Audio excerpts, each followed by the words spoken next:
Buenas noches, mi nombre es Alfonso del Carpio Delgado, soy abogado litigante y quiero compartir con ustedes lo que debe entenderse por cargos en materia penal. En el Código Procesal Penal se establece en el artículo 71 que el juez, el fiscal o inclusive el Policía Nacional del Perú deben explicar los cargos formulados en contra del imputado, pero no explica qué se debe entender por cargos. Sin embargo, si nosotros eh, avanzamos un poco más en la lectura del Código Procesal Penal, veremos que en el artículo 87 se indica que las instrucciones preliminares que deben darse al imputado antes de comenzar su declaración contienen tres elementos: el hecho objeto de imputación, la calificación jurídica y los elementos de convicción. Entonces, aquí ya podemos hacer un primer análisis e indicar que cargos está referido a estos tres elementos contenidos en el artículo 87. Existen dos acuerdos plenarios que hacen mención a lo que significa formulación de cargos. En el acuerdo plenario 4/2010, la Corte Suprema indica de que los cargos son el hecho objeto de imputación y la calificación jurídica. También indica que en una audiencia de tutela no debe discutirse el nivel de los elementos de convicción.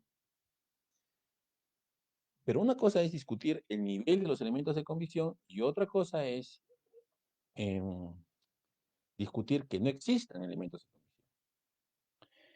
La Corte Suprema en este acuerdo plenario 4/2010 lo pone como un presupuesto procesal a los elementos de convicción. Sin embargo, el Código Procesal Penal indica que lo que debe explicarse al imputado antes de iniciar su declaración son los hechos, la calificación jurídica y los elementos de convicción. O sea, son tres los elementos que vendrían a constituir los cargos. Sin embargo, en este acuerdo plenario 4/2010 solamente indican hechos atribuidos y su calificación jurídica, y que no debe discutirse el nivel de los elementos de convicción, sino que constituyen un presupuesto procesal para la etapa intermedia. Los jueces están sometidos a la Constitución y a la ley, y la ley establece que son tres los elementos que deben explicarse a los imputados al momento o previo a rendir su declaración. Entonces, entendamos que estos tres elementos constituyen los cargos en materia penal. Así también, en el Acuerdo 2/2011, la Corte Suprema ha querido indicar de que los cargos son el acontecimiento histórico, la relación de los hechos o el cuadro de los hechos, pero que sin embargo deben justificar la inculpación formal del Ministerio Público. Para realizar una inculpación formal del Ministerio Público, ¿qué debe tener? Obviamente debe tener el hecho objeto de imputación, debe tener la calificación jurídica que va a vincular ese hecho con una conducta prohibida por el Código Penal, y además debe tener elementos de convicción que vinculen pues al imputado con este ilícito penal. Sin estos tres elementos, sinceramente, la imputación de los cargos no tendría sentido ni tendría éxito en la justicia, porque para toda imputación es necesario siempre tener un hecho histórico. ¿Qué es lo que ha sucedido? ¿Qué es lo que yo le imputo a esta persona? ¿Qué ha hecho? Pero esto tiene que estar vinculado a, a una calificación jurídica. Lo que normalmente se hace es transportar, ¿no? Hacer una comparación entre lo que sucede en la realidad con la descripción fáctica de la norma. Por ejemplo, si hablamos de homicidio y decimos, sujeto A disparó un arma y le provocó la muerte por impacto de bala, a sujeto B, estamos hablando de homicidio. Entonces, la norma dice, el que mata a otro será reprimido, ¿no?, por el delito de homicidio. Si yo imputo eh, el hecho histórico, ¿cuál sería? Fulano A disparó un arma y con un proyectil, una bala, que impactó en el sujeto B, le ha provocado la muerte. Se subsume en el tipo penal. Es el hecho. El hecho histórico es que el sujeto A disparó, percutó un arma y el proyectil le dio al sujeto B. Y este proyectil le provocó la muerte. Y lo que dice el tipo penal es el que mata a otro. Entonces tenemos que el evento histórico, el hecho objeto de imputación sería que A disparó a B y le provocó la muerte. La calificación jurídica sería homicidio. Pero así puestas las cosas, ¿podría alguien defenderse de esa imputación? No. Necesitamos elementos de convicción que vinculen este hecho con la calificación jurídica. ¿Cómo así? Por ejemplo, tengo el arma, ¿no? He recogido el arma, es un revólver y tiene las huellas de sujeto A. Tengo un testigo visual que estaba a 20 metros del lugar y ha presenciado el disparo que efectúa el sujeto A al sujeto B. Y tengo además, una cámara de vigilancia pública que ha captado los hechos que estoy mencionando. Entonces, la calificación jurídica es una cosa y el hecho histórico es otra. El hecho histórico es que A disparó a B. La calificación jurídica es homicidio. Y los elementos de convicción son el testigo que lo vio a 20 metros, el video público y las huellas en el arma. Y la pericia balística que dice que se ha disparado ese proyectil y que el proyectil que está eh, en el cadáver del sujeto B ha salido pues de la arma que tiene las huellas del sujeto A. Entonces, así se construye una imputación.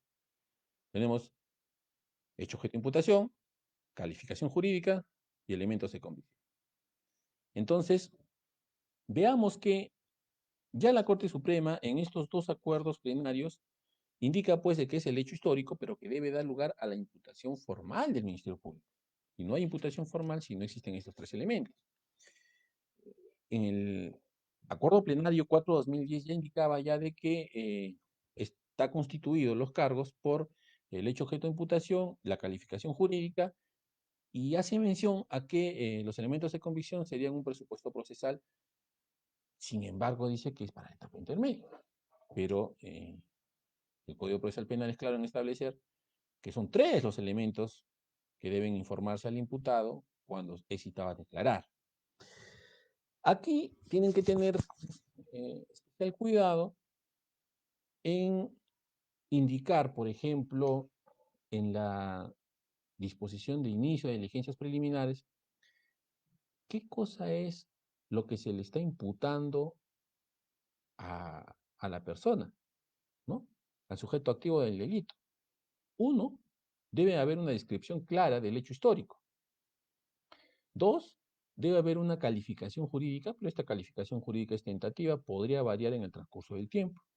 Y los elementos de convicción que hasta ese momento se tienen y que supuestamente lo lógico es que en el curso de la investigación se recaben más elementos de convicción para poder llegar a un enjuiciamiento, a un proceso penal.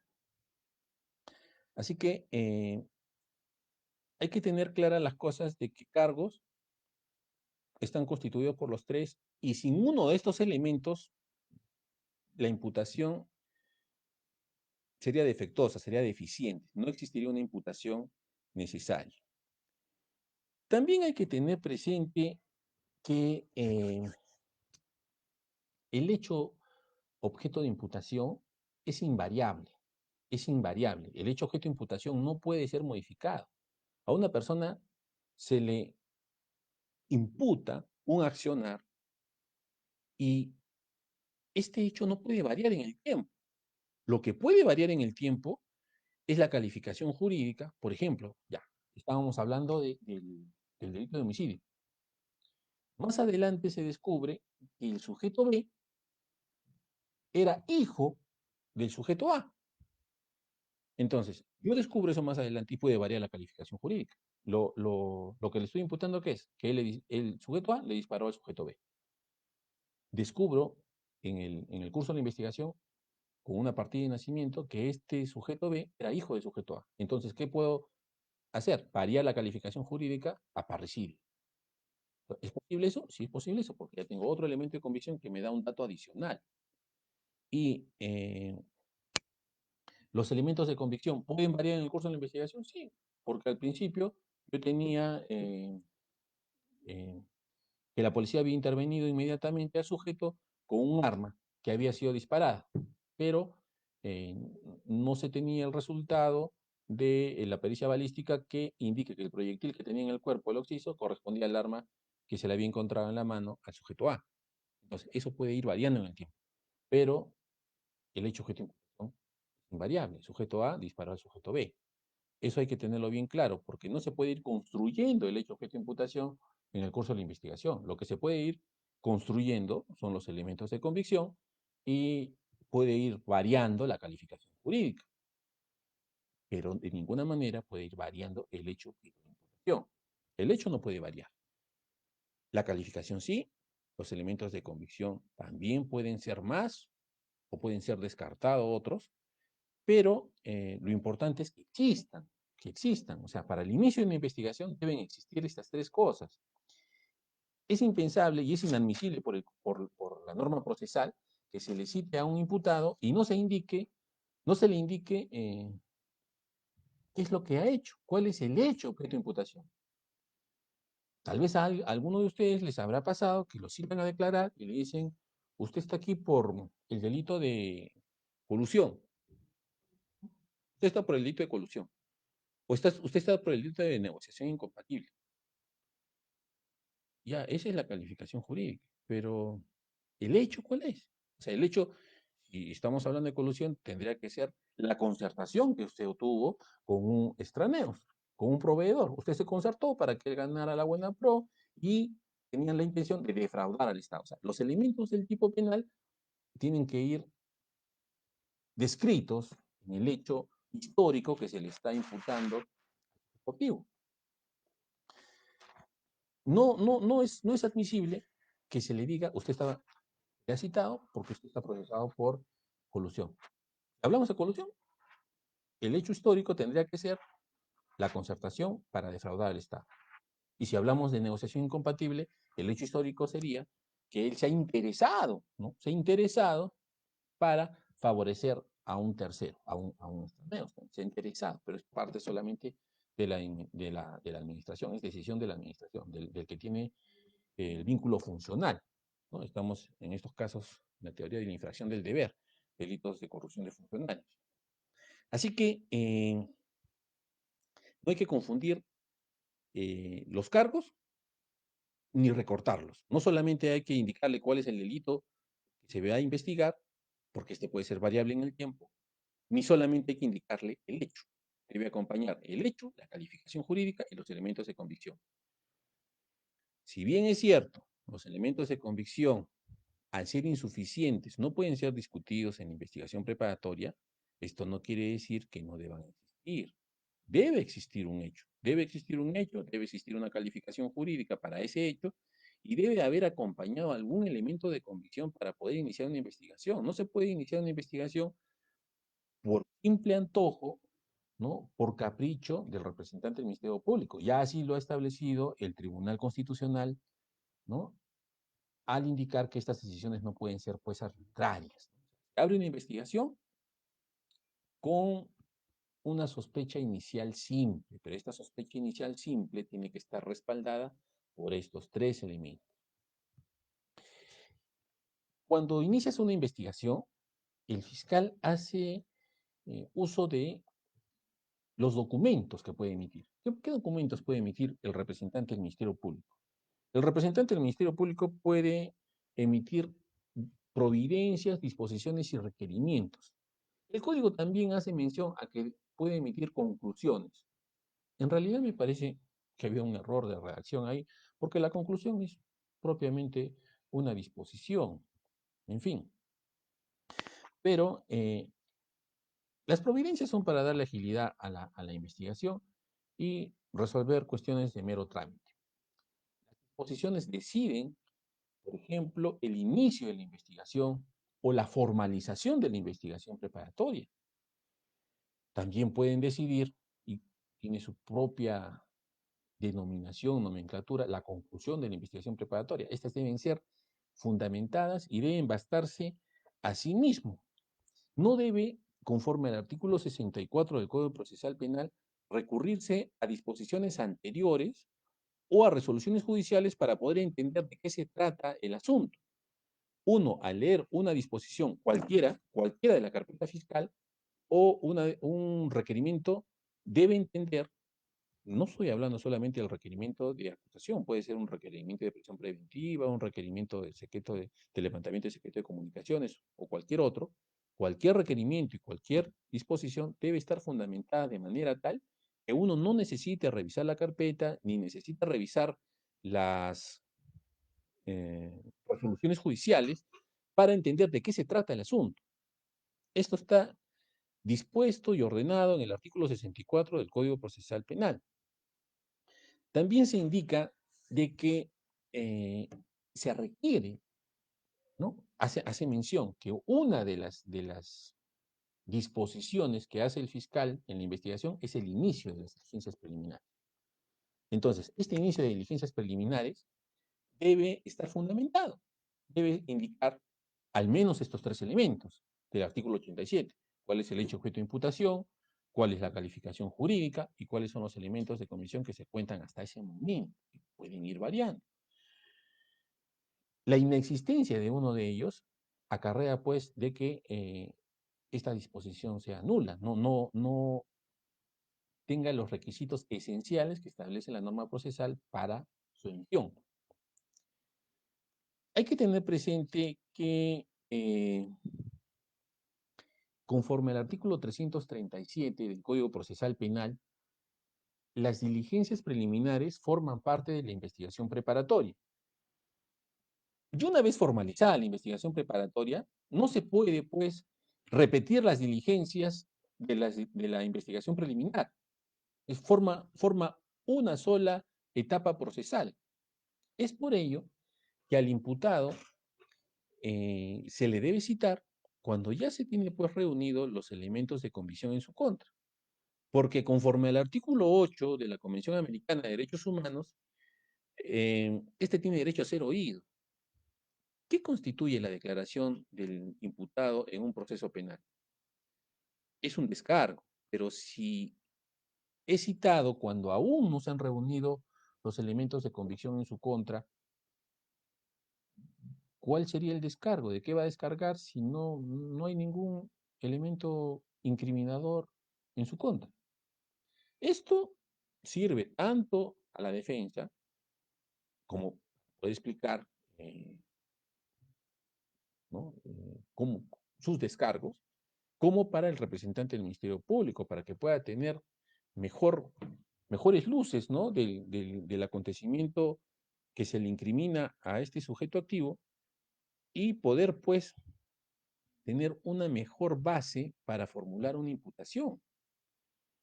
Así que, tanto para defensa como para el representante del Ministerio Público, es impropio citar a un inculpado sin que se tengan reunido estos tres elementos.